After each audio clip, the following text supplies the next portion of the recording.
Hola y bienvenidos.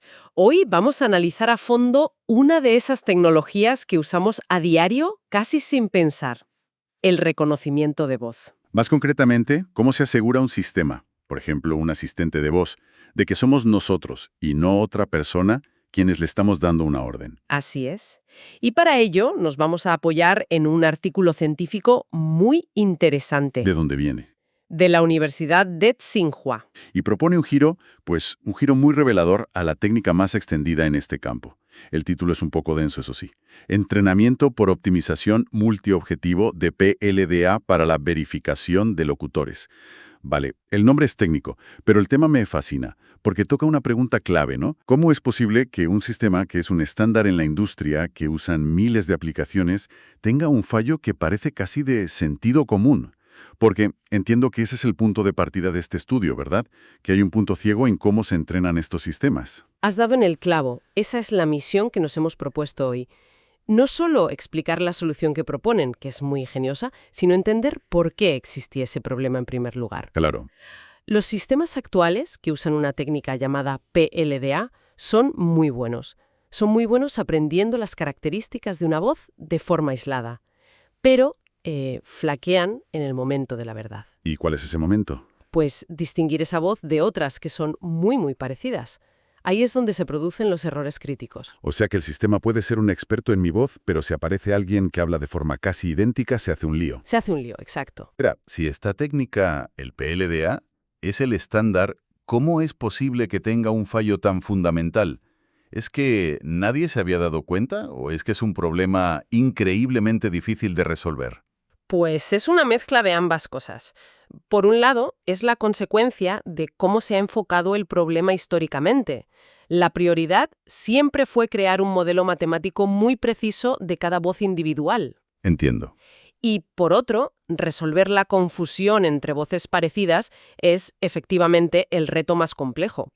El método tradicional se basa en el análisis discriminante lineal probabilístico, o PLDA, y como se explica en el artículo, se centran en una variante muy común, el SG-PLDA. Vale. Y este método, de forma sencilla, lo que hace es coger un montón de muestras de mi voz que para la máquina son solo puntos en un mapa matemático. Sí, se llaman e-vectors. Y vectors, ¿vale? Y su único objetivo es que todos esos puntos estén lo más juntos posible, formando una nube muy... Muy compacta, ¿no? Es así, exactamente.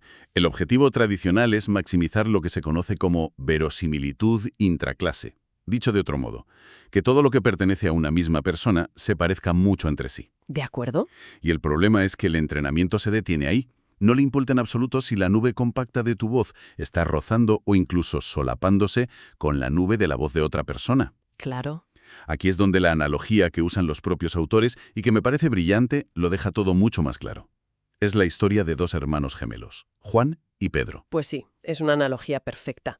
Imagina que entrenamos a una IA para que reconozca a Juan.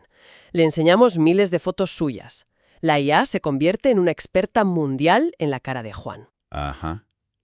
Pero como nunca le hemos enseñado una foto de su hermano gemelo, Pedro, para decirle, ojo, este se parece mucho, pero no es Juan, el día que se encuentre con Pedro, la IA dirá con un 100% de seguridad, hola Juan. El entrenamiento tradicional se obsesiona con Juan Ujú. e ignora por completo la existencia de Pedro. Esto me recuerda a los problemas que tienen los sistemas de reconocimiento facial precisamente con gemelos.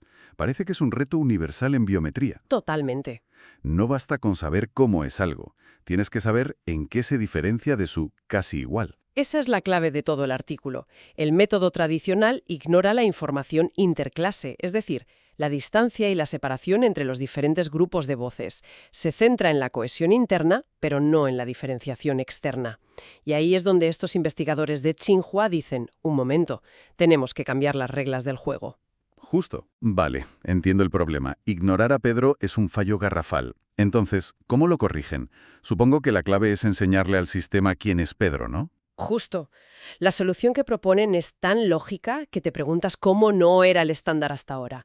Dicen, ¿y si en lugar de entrenar al sistema con un único objetivo, que la nube de Juan sea compacta, le damos dos objetivos simultáneos? Dos objetivos. Sí, y en cierto modo, opuestos. Me parece que esto complica mucho las cosas. Al meter dos misiones que se contraponen, ¿no corres el riesgo de que el sistema no haga bien ninguna de las dos y se quede en un punto mediocre? Esa es la duda más razonable, y es precisamente donde está la elegancia del método. Consiguen equilibrarlo. La figura 1 del artículo lo visualiza muy bien. Tienes puntos de colores que representan las voces de 3 personas, rojos, verdes y azules. Vale. El primer objetivo, el de siempre, es coger los puntos rojos y apretarlos al máximo entre sí. Lo mismo con los verdes y con los azules. A esto lo llaman maximizar la agrupación intraclase. La misión de hacer cada nube lo más densa posible. Eso es. De acuerdo, esa es la parte que ya conocíamos. ¿Y la segunda misión? La segunda misión, la nueva, es la contraria. El sistema ahora coge la nube roja y mira cuáles son sus vecinos más cercanos. Por ejemplo, los puntos verdes y azules que están más próximos. Y el objetivo ya no es juntar, sino separar. Ah, Es como si pusiera un campo de fuerza entre las nubes para empujarlas y crear el mayor espacio posible entre ellas. A esto lo llaman minimizar la similitud interclase. o sea que, por un lado, le dices junta todo lo que sea rojo, y por otro, separa la nube roja de la verde. Suena a un tira y afloja constante. ¿Cómo se traduce eso a una sola instrucción para la máquina? Crean una nueva función matemática que lo engloba todo. Sin entrar en la fórmula exacta, la idea es: tu puntuación final será lo bien que agrupes cada voz menos lo cerca que estés de las otras voces. Qué bueno. Así, el sistema se ve forzado a buscar un equilibrio. Nubes compactas, sí, pero también bien separadas de las demás. Y en el artículo mencionan un parámetro, una letra griega, alfa, que parece ser la que dirige todo este equilibrio. Efectivamente, alfa es el director de orquesta. Es un simple número que ajusta la importancia de cada objetivo. Un alfa muy alto le dice al sistema: la prioridad número 1 es la compacidad de cada nube. La separación es secundaria. Y uno bajo. Un alfa más bajo le dice: Relájate con la compacidad y céntrate en crear espacio entre las nubes. Encontrar el valor justo de alfa es crucial para que el invento funcione. Y hay otro detalle que me ha parecido fundamental. Para cumplir esa segunda misión de separar, el sistema tiene que elegir con quién compararse. Porque no es lo mismo comparar mi voz con la de un niño de 5 años, que es muy fácil, claro. pero que compararla con la de alguien que tiene un tono muy parecido al mío. Has puesto el dedo en la llaga. Esto plantea una pregunta importantísima. ¿Contra quién te mides para aprender a ser único? El artículo prueba dos estrategias. La primera es elegir voces de otros locutores al azar. ¿Y la segunda? La segunda, y esta es la ganadora, es la que llaman de vecinos más cercanos. Es decir, volviendo a la analogía, para aprender a reconocer a Juan, el sistema no se entrena comparándolo con su abuela, sino que se enfoca deliberadamente en Pedro, su hermano gemelo, Exacta, y en otros hombres de edad y tono de voz similares. precisamente. Es un entrenamiento de élite. Es como si para aprender a jugar al tenis, en lugar de practicar contra un novato, te buscas al rival más duro del club, el que tiene un estilo más parecido al tuyo, y te ponen más aprietos. Claro, obligas al modelo a fijarse en las microdiferencias, en los detalles sutiles que marcan la diferencia en los casos más difíciles. Es un entrenamiento mucho más eficiente y enfocado en el problema real. La idea es brillante en teoría, pero a menudo estas soluciones tan elegantes se estrellan en el mundo real por algún detalle imprevisto.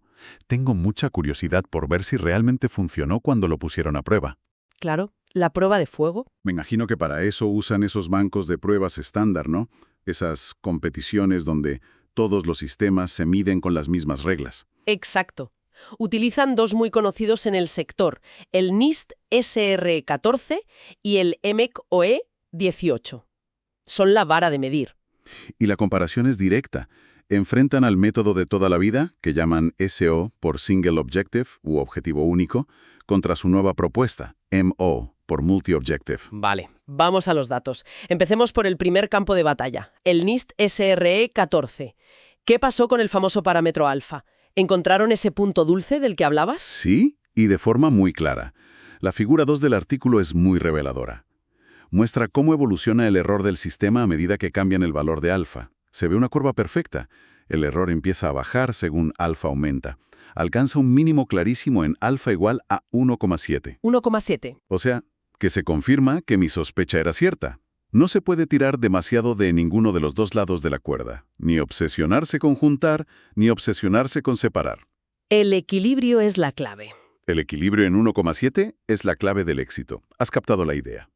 Demuestra que ambos objetivos son necesarios y que su ponderación es crítica. Pero ahora viene lo más interesante, la comparación de las estrategias de selección de vecinos. La tabla 1 muestra unos resultados que son, bueno, demoledores. A ver, cuenta. Cuando usan la estrategia de elegir vecinos al azar, el nuevo método no solo no mejora, sino que es peor que el tradicional. La tasa de error equivalente, que es una de las métricas principales, sube de un 2,30% a un 3,04%. ¿Me dejas de piedra? O sea que la idea general de comparar con otros no sirve de nada si no eliges bien a tus rivales. No sirve de nada. ¿Es un fracaso? Un fracaso estrepitoso. Pero demuestra la importancia de la segunda parte de su idea. Porque cuando usan la selección inteligente de vecinos más cercanos, la historia da un vuelco. El error se desploma. ¿Cuánto? Esa misma tasa de error baja del 2,30 del método tradicional a un impresionante 1,93%. Pues no es ninguna tontería, estamos hablando de una mejora relativa de más del 15%. En un campo tan maduro como este, eso es un salto enorme. Es un salto muy, muy grande. La clave no es solo comparar, es saber con quién te tienes que comparar. Esa es la gran lección. Y la mejora general se ve en todas las métricas. La figura 4, con las curvas D y T, lo muestra visualmente. Son gráficos donde la curva cuanto más abajo y a la izquierda esté, mejor es el sistema. Vale. Y las líneas de su método MO están consistentemente por debajo de las del método antiguo. Esto se traduce en menos errores de todo tipo, menos veces que el sistema te rechaza por error y, más importante, menos veces que deja entrar a un impostor. Y para asegurarse de que no fue una simple casualidad, un golpe de suerte con ese conjunto de datos, repitieron todo el experimento en otro entorno diferente, el MCE18. Sí, y aquí los resultados son incluso mejores, lo que le da una robustez tremenda al descubrimiento. ¿Ah, sí? ¿Mejores? Sí. En la tabla 2 se ve que la mejora relativa en la tasa de error roza el 20% en una de las pruebas y llega al 22% en la otra. Ver una mejora tan consistente y de hecho mayor en un segundo dataset independiente es la prueba del algodón. Claro. Confirma que no es un truco que solo funciona en un escenario, sino un avance fundamental en el método de entrenamiento. Entonces, si tuviéramos que destilar todo esto en las ideas clave, ¿con qué nos quedamos? Yo lo resumiría en 3 puntos. El primero es el diagnóstico del problema. Los sistemas clásicos son muy buenos memorizando una voz, pero muy malos diferenciándola de sus dobles. Se centran en la identidad, no en la unicidad. Justo. El segundo punto sería la solución. Un entrenamiento con una doble misión. No solo agrupar lo que es igual, sino también, y esto es lo crucial, separar activamente lo que es diferente. Pero centrándote en los casos más peliagudos, en los hermanos gemelos. Exacto. Y el tercer punto es la evidencia empírica. Los datos no mienten. Las pruebas en los estándares de la industria muestran mejoras de rendimiento muy significativas, de entre un 15 y un 22%. Que en el mundo de la biometría y la seguridad es un avance considerable. Desde luego. Más allá del porcentaje, ¿cuál es la implicación práctica de esto? ¿Qué significa para un usuario final? Significa mayor fiabilidad y seguridad. Lo que esta técnica consigue es afinar el discernimiento del modelo. Piensa en aplicaciones críticas, como un banco que usa la voz para autorizar una transferencia importante. Ya. No quieres un sistema que dude entre tu voz y la de un imitador muy bueno o un familiar cercano. Quieres un sistema que haya sido entrenado específicamente para detectar esas diferencias mínimas, porque su entrenamiento se ha basado en enfrentarse a los casos más difíciles. Se vuelve más robusto en el mundo real. Y hay un detalle que comentan al final del artículo y que me parece un gesto de gran valor para la comunidad científica. Sin duda. El hecho de que hayan publicado el código de su implementación en GitHub. Esto es fundamental en la ciencia moderna. Totalmente. Significa que cualquier equipo de investigación en cualquier parte del mundo puede descargar su trabajo, verificar los resultados, integrarlo en sus propios sistemas y, sobre todo, seguir construyendo sobre esa base para llevar la tecnología aún más lejos. Es lo que permite que el conocimiento avance de verdad. La transparencia y la colaboración. Eso es. Totalmente de acuerdo. Todo esto me lleva a una reflexión final. El principio que hay detrás de todo esto, la idea de entrenar un sistema no solo en lo que es correcto, sino también en los errores más probables y confusos, me parece una filosofía potentísima. Sí. Va mucho más allá del reconocimiento de voz. Es una filosofía de aprendizaje, en realidad. Aprender de la dificultad. Exacto. Porque ¿dónde más podríamos aplicar esto? Se me ocurren sistemas de ciberseguridad entrenados no solo para detectar virus conocidos, sino específicamente para identificar las variantes más nuevas y sigilosas que se parecen a software legítimo. Claro. O en medicina, un sistema de diagnóstico por imagen que se entrena para diferenciar no entre un tejido sano y un tumor avanzado, sino entre un tejido sano y las lesiones más tempranas y ambiguas, que son las que se les escapan a los especialistas. Incluso se podría aplicar a cómo aprendemos los humanos. Pensemos en un piloto de avión. Su entrenamiento en simulador no se basa en hacer vuelos tranquilos de un punto A a un punto B. Claro, se basa en enfrentarle a los escenarios más improbables y confusos, un fallo de motor durante el despegue, una tormenta inesperada, un error en los instrumentos. Se le entrena en la zona de confusión para que su respuesta sea infalible. Es exactamente el mismo principio. Exacto. Una idea muy poderosa que, como hemos analizado hoy, tiene un impacto real, medible y, gracias a su publicación, ya está disponible para que toda la comunidad pueda aprovecharla. Muchísimas gracias por habernos acompañado en este análisis. Esperamos que les haya resultado tan interesante como a nosotros. Hasta la próxima.